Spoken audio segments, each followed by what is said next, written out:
The calendar reads November 2nd, 1944.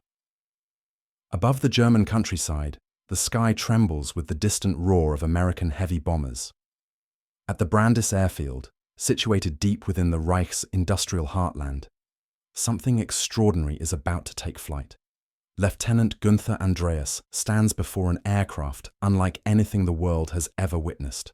A machine born from desperation and engineering brilliance. The Me-163 Comet represents the pinnacle of German aviation technology, a revolutionary interceptor powered not by conventional engines, but by rocket propulsion. At this very moment, it holds the distinction of being the fastest aircraft in existence, capable of speeds that would have seemed impossible just years before. Andreas runs his hand along the sleek fuselage, feeling the tension of what's about to unfold. Around him, 15 other pilots perform their final preparations, each one aware that they're about to participate in something historic. This isn't just another patrol or routine interception. Intelligence reports indicate that the Allies are launching their largest bombing campaign yet, targeting the synthetic fuel plants that keep the German war machine alive. The stakes couldn't be higher. If these plants fall, the entire Luftwaffe could be grounded. The pilots know this.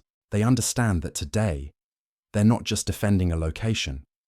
They're fighting for the survival of their nation's air force. Andreas climbs into the narrow cockpit, the tight confines of the Comet forcing him to contort his body into position. The rocket engine sits directly behind him, a volatile mixture of fuels that demands respect and precision. He runs through his checklist with mechanical precision. Each switch and lever a ritual he's performed dozens of times before, but today feels different. Today carries weight. The ground crew signals that all 16 aircraft are ready. Andreas receives the signal to begin his takeoff run. He releases the brakes and the Comet lurches forward, accelerating down the runway with surprising speed for such a compact machine. The acceleration builds, the needle on his airspeed indicator climbing steadily. 40 miles per hour, 60, 80, 100. The runway stretches before him, and then he makes his move. Andreas pulls back gently on the control stick, feeling the aircraft respond with eagerness. The wheels leave the tarmac. He's airborne. But this is merely the beginning. Andreas pushes the throttle forward, engaging the rocket engine fully. The acceleration is absolutely ferocious. The G-forces slam him back into his seat with crushing intensity, the kind of force that makes breathing difficult and thinking nearly impossible. His airspeed indicator spins like a madman. 400 miles per hour, then 450. The other Comets climb alongside him, their rocket trails painting white lines across the grey November sky. They climb almost vertically, the angle so steep that Andreas feels as though he's being launched toward the heavens themselves. If you enjoy stories like this, consider subscribing. Most people watching aren't subscribed yet. The ascent continues, relentless and breathtaking. Andreas breaks through the cloud layer and suddenly the world transforms. Below him lies a blanket of white, soft and deceptive. Above him stretches an endless expanse of brilliant blue sky, the sun blazing with such intensity that it seems to burn away all doubt and fear. Andreas throttles back the rocket engine to idle, a critical move to preserve his precious fuel reserves. The Comet's greatest weakness is its endurance. These machines can only stay aloft for mere minutes before their fuel is exhausted. Every second counts. Every drop of fuel is sacred. He levels out his aircraft and scans the horizon. What he sees next stops his heart. Stretching across the sky before him is a sight so massive, so overwhelming, that it seems almost unreal. A formation of Allied bombers extends to the horizon and beyond, a seemingly endless procession of death and destruction. 2,000 aircraft, 900 bombers, their bellies laden with tons of explosives. 1,100 fighter escorts, their guns ready to defend their charges. The formation is so vast that it appears to be a solid wall of metal and firepower, an unstoppable force bearing down on German territory. Andreas's mind races. 16 Comets against 2,000 Allied aircraft. The mathematics are brutal and unforgiving. But these pilots aren't here to win through numbers. They're here to inflict maximum damage in minimum time, to strike with the speed and ferocity that only rocket-powered interceptors can deliver. The comets scatter, each pilot selecting their target, each one preparing for the high-speed diving attack that defines their tactical doctrine. And then, something unexpected happens that changes everything. Andreas spots his wingman, Oberfeldwebel Jakob Bollenrath, positioning himself for the initial attack run. The two men have flown together countless times, their coordination refined through experience and mutual trust. They exchange a glance across the void, a silent acknowledgement passing between them. Both understand the gravity of the situation. Both know that this mission carries a very real possibility that one or both of them might not return. Bollenrath peels away first, his comet tilting into a steep dive that would be impossible for conventional aircraft to execute. Andreas follows moments later, pushing his control stick forward and feeling the nose of his aircraft drop toward the massive bomber formation below. The sensation is extraordinary. The speed builds with terrifying rapidity as gravity and rocket propulsion combine their forces. The altimeter unwinds like a spinning top, the numbers dropping faster than his eyes can follow. The bombers grow larger in his windscreen, transforming from distant specks into distinct shapes. He can see the individual turrets, the gun positions, the formations they maintain with such precision. The closing speed is absolutely staggering. The difference in velocity between his rocket-powered interceptor and the relatively slow bombers creates an optical illusion. It appears as though the entire formation is standing motionless while he rockets toward them at incomprehensible speed. Andreas narrows his focus, his training taking over. He lines up his targeting solution, his hands steady, despite the adrenaline flooding his system. The B-17 in his sights grows larger and larger, filling more and more of his windscreen. He has perhaps 5 seconds, maybe less. The window of opportunity is razor-thin, a brief moment in which he can deliver his attack before the closing speed forces him to break away. Andreas takes a deep breath and squeezes the trigger. His twin 30mm cannons roar to life, unleashing a devastating barrage of high-explosive shells. The rounds streak toward the bomber, and Andreas watches with grim satisfaction as they find their mark. The shells pepper the B-17's wing, tearing through the aluminum skin, punching holes in the fuel tanks and structural components. But it's not enough. The bomber is damaged, certainly, but it's not fatally wounded. It continues flying, its engines still turning, its crew still fighting. Andreas has inflicted damage, but he hasn't achieved the kill he was hoping for. He dives beneath the formation, using his superior speed to escape the defensive fire that erupts from dozens of gun positions. Tracers crisscross the sky around him, but his speed carries him away from danger. He emerges from beneath the formation, his heart pounding, his mind already calculating his next move. Andreas watches as the bomber formation continues its inexorable march toward the target. The bomb bay doors begin to open, a sight that fills him with dread. Seconds later, the deadly cargo is released. Thousands of bombs tumble from the sky, raining down upon the synthetic fuel plant below. The ground erupts in a series of massive explosions, flames and smoke billowing upward in towering columns. The plant is being destroyed, its production capacity crippled, possibly permanently. But Andreas still has fuel. Not much, but enough for one more attack run. He watches as the formation begins its turn for home, the bombers banking in a coordinated maneuver that speaks to their discipline and training. Several of the B-17s are trailing behind the main formation, their engines damaged, their speed reduced. They're wounded, vulnerable, perfect targets for a skilled predator.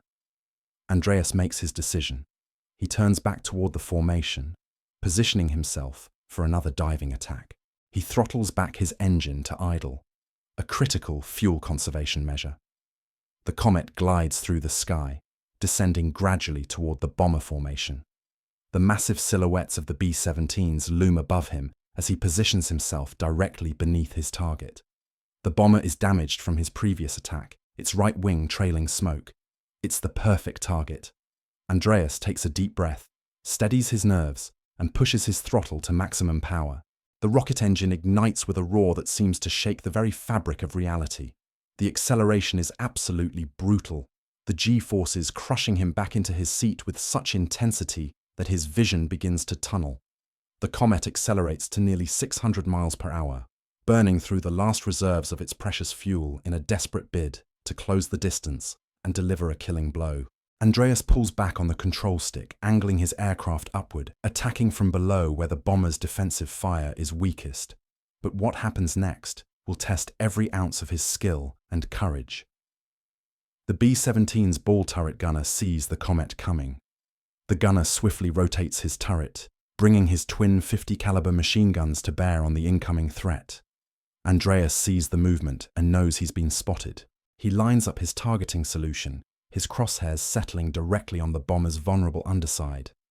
He opens fire, his remaining 30mm cannon roaring to life. But immediately, one of his cannons jams, leaving him with only half his firepower.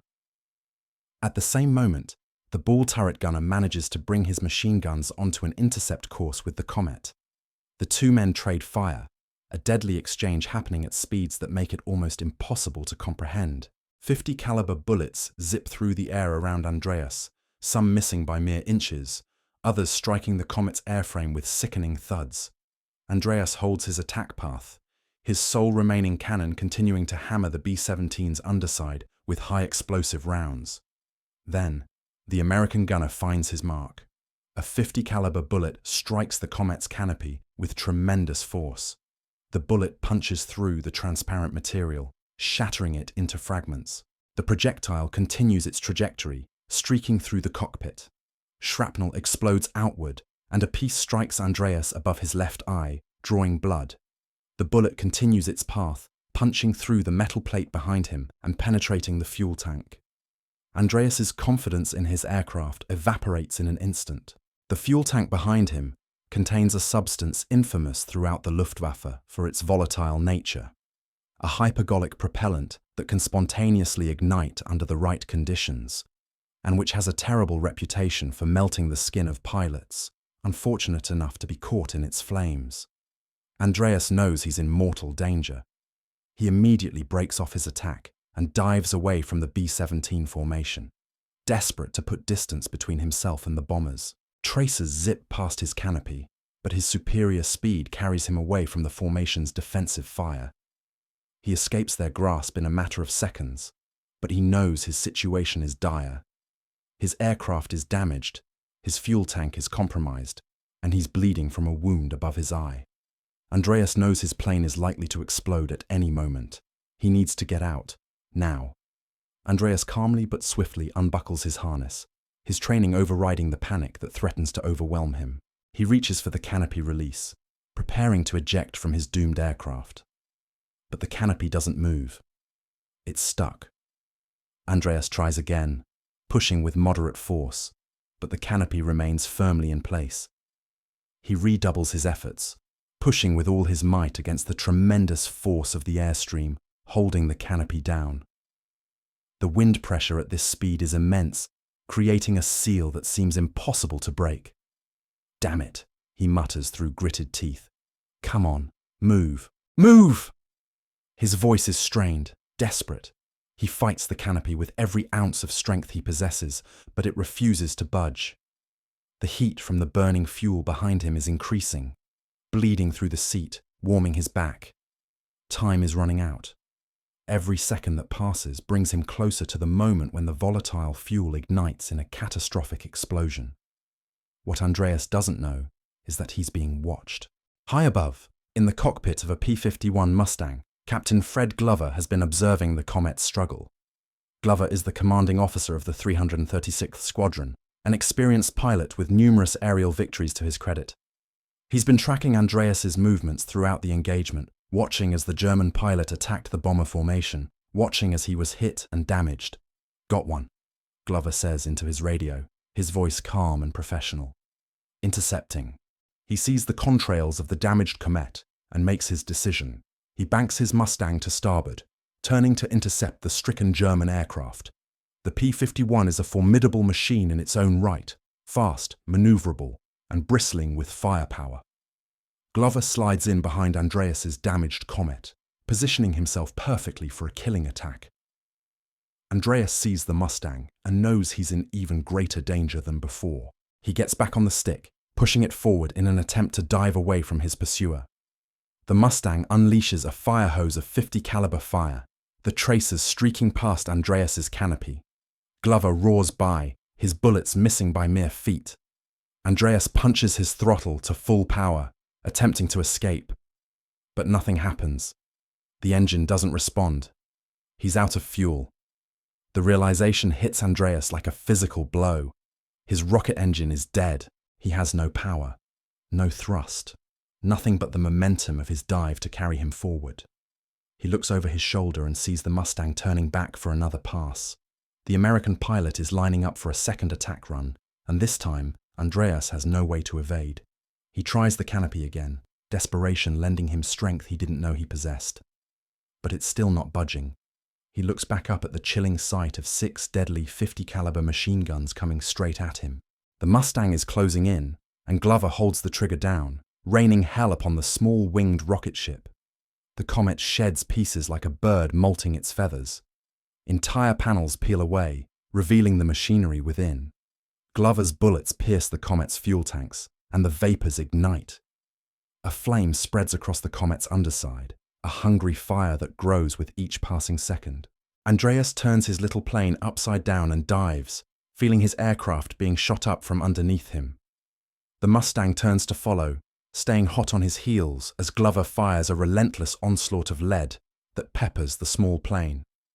Pieces of the Comet's airframe are torn away by the impact of the bullets. The fire spreads, consuming more of the aircraft with each passing moment. But Andreas still has one advantage. Despite Glover still having a functioning engine, the Me-163's airframe is better suited for high-speed diving. Even without power, the Comet might just have a chance at outrunning the P-51 in a dive. Glover knows he has limited time and gives his Mustang everything it's got, ripping the fragile German fighter to shreds with a relentless barrage of machine gun fire. Andreas's time is running out. His aircraft is being destroyed around him, piece by piece. But then, something unexpected happens that turns the tables completely. More comets appear from the clouds. It's the rest of his squadron, diving down to engage the American fighters. "It's your lucky day, Comet," Glover mutters, recognizing that he's now outnumbered and outgunned. He abandons the chase, leaving Andreas to his fate, a fate that looks worse by the second. The German pilot is still trapped in his burning aircraft, still unable to open the canopy, still facing almost certain death. Andreas holds the dive, deepening it, praying that the wind alone is enough to blow out the highly volatile fuel burning inside his aircraft. And miraculously, it works. The fire subsides, the flames diminishing as the airstream carries away the burning vapors. Andreas levels out his aircraft, his heart soaring with hope. Maybe he's going to make it after all. But then the fire reignites with fury. The rocket's 2 fuels burn in contact with each other, creating a fire that's absolutely impossible to extinguish through conventional means. The flames spread rapidly, consuming more of the aircraft with each passing second. Andreas knows he needs to get out immediately. His time has run out. He grabs the control stick and pulls up hard, bleeding off his speed. The airstream pressure decreases. He pushes open the canopy, and it swings open with ease. Finally, Andreas bails from the fighter, escaping with his life. His parachute opens above him, and he drifts downward, suspended between earth and sky. As he descends, he sees something that will haunt him for the rest of his life. In another comet, Andreas's friend Jakob Bohlenrath is fighting his own desperate battle. Bohlenrath dives down onto a bomber formation, firing a burst of shells and striking across the top of a flying fortress. The shells tear through the bomber's fuselage, punching holes in the aluminum skin, damaging engines and structural components. Bohlenrath rockets past the bomber and pulls back on the throttle, preparing for another attack run. But he's not alone in the sky. A P-51 Mustang, piloted by Captain Louis Norley, is waiting. Norley has been hunting German interceptors all morning, and he's spotted Bollenrath's comet. The American pilot throttles up, accelerating to intercept. Bollenrath is not paying attention to the threat. He's focused on preserving his fuel as he prepares for another diving attack on the bomber formation. He doesn't see the Mustang until it's too late. Bullets zip by Bollenrath's field of view, and he immediately realizes he's under attack. "Damn it!" he curses, pulling into an evasive maneuver and diving down for speed. Norley turns to follow, his Mustang responding eagerly to the pilot's inputs. Bollenrath looks over his shoulder and sees the sight that every fighter pilot fears: a P-51 Mustang right on his tail, firing a deluge of bullets from its 650 caliber machine guns. Bollenrath knows he can outrun the Mustang in a dive, but he can't afford to be hit. His comet is too fragile, too vulnerable to concentrated machine gun fire. He turns hard to the left, executing a sharp banking maneuver that throws off Norley's aim. But in doing so, he loses the speed that he needs to shake his pursuer. The Mustang keeps on with the chase, pulling with all it has to bring the crosshairs onto the target. Bollenrath pulls hard on the stick, willing his little machine to turn as hard as possible. He's trying to bleed off speed and force the Mustang to fly past, using the comet's superior maneuverability to his advantage. But Norley sees it coming. The American pilot predicts the comet's path, lines up his sights, and pulls the trigger. 50 caliber bullets arc toward Bollenrath and strike the comet's rear fuselage with devastating force. Bollenrath ducks in his cockpit as a wave of crackles reverberates through his little fighter, each impact sending a jolt of fear through his body. The bullets tear through the airframe, punching holes in the fuselage, damaging critical systems. But then they stop, and the Mustang flies by over his head. This is his chance. He turns away from the enemy fighter and punches the throttle to full power.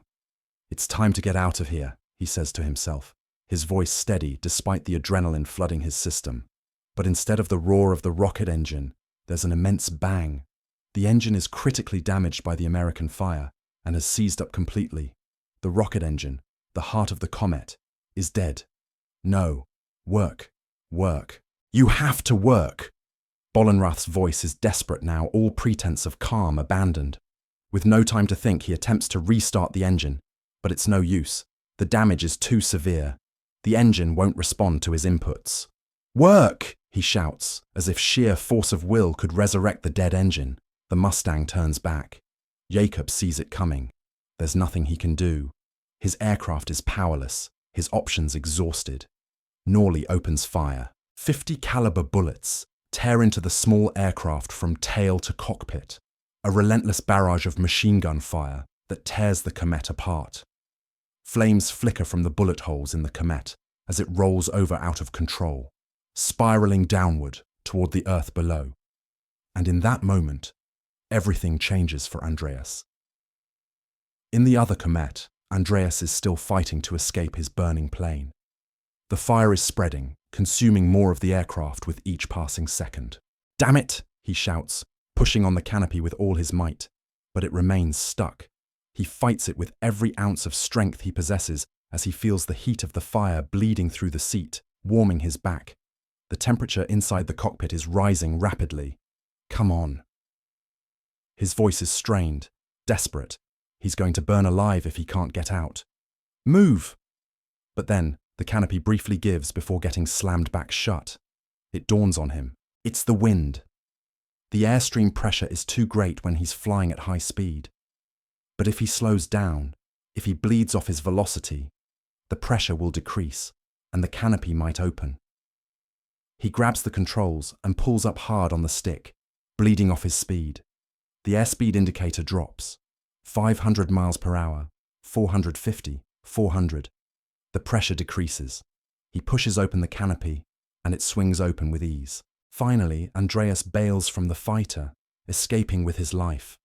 His parachute opens above him, and he drifts downward, suspended between earth and sky. As his parachute opens, he sees something that will haunt him for the rest of his life. The remains of Bollenrath's comet are streaking fire on a nosedive toward the ground. "Come on! Come on!" Andreas watches it fall, his heart sinking.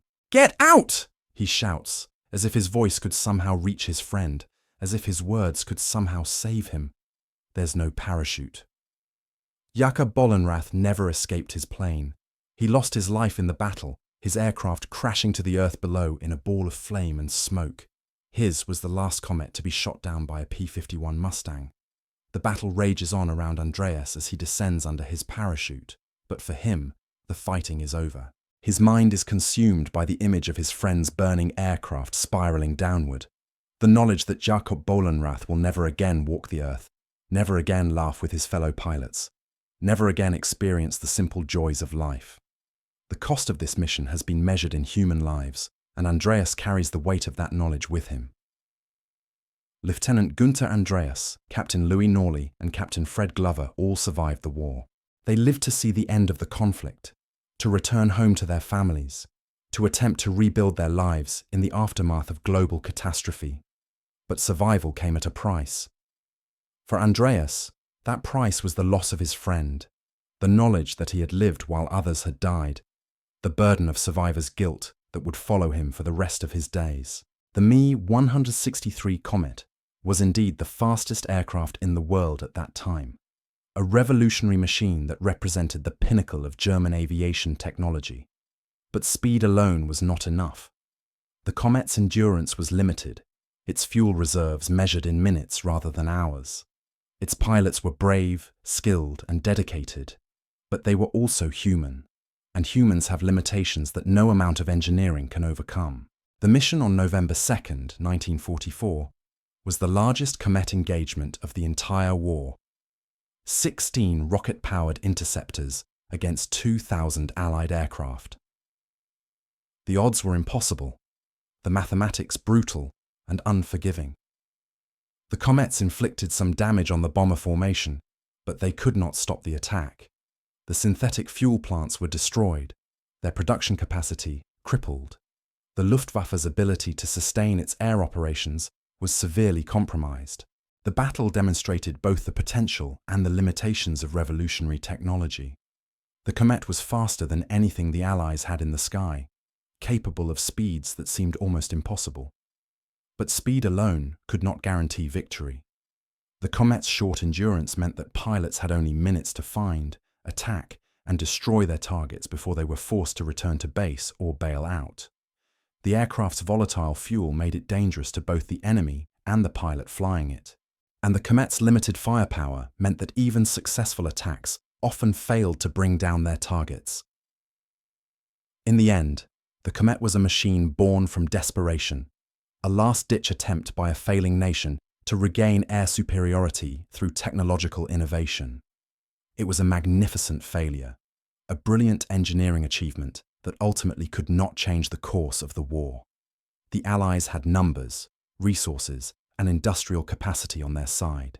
Germany had innovation and courage, but these were not enough to overcome the fundamental imbalance in the conflict. Andreas survived his ordeal, but he carried the scars with him for the rest of his life. The wound above his eye healed, but the psychological wounds ran deeper. He had witnessed the death of his friend, had experienced the terror of being hunted by a superior opponent, had felt the heat of burning fuel threatening to consume him. These experiences shaped him, changed him, left an indelible mark on his soul. The story of the Comet and its pilots is a story of human courage in the face of impossible odds. It's a story of technological innovation and human limitation. It's a story of friendship and loss, of survival and sacrifice. It's a reminder that even the fastest machine in the world cannot overcome the fundamental realities of warfare, that speed alone is not enough, that courage alone is not enough, that innovation alone is not enough. Sometimes even the fastest plane of its time isn't enough to bring those B-17s down. The Comet pilots learned this lesson at tremendous cost. They learned that warfare is not about individual machines or individual pilots, but about the collective effort of nations, the mobilization of entire societies, the willingness of millions to sacrifice everything for their cause. If you enjoyed this story, please consider subscribing. Most people watching aren't subscribed yet. The legacy of the Me-163 Comet lives on in the history books, a testament to human ingenuity and the lengths to which nations will go in pursuit of victory. But the true legacy belongs to the pilots who flew these machines, who faced impossible odds with courage and determination, who gave their lives in service to their nations. Their stories deserve to be remembered, their sacrifices honored, their courage celebrated. Check out the story of a Luftwaffe pilot who tried to ram a B-17, almost like a kamikaze attack. The desperation of the final years of the war drove men to extraordinary acts of sacrifice and bravery. These are the stories that define an era, that remind us of the cost of conflict, that inspire us to seek peace and understanding in our modern world.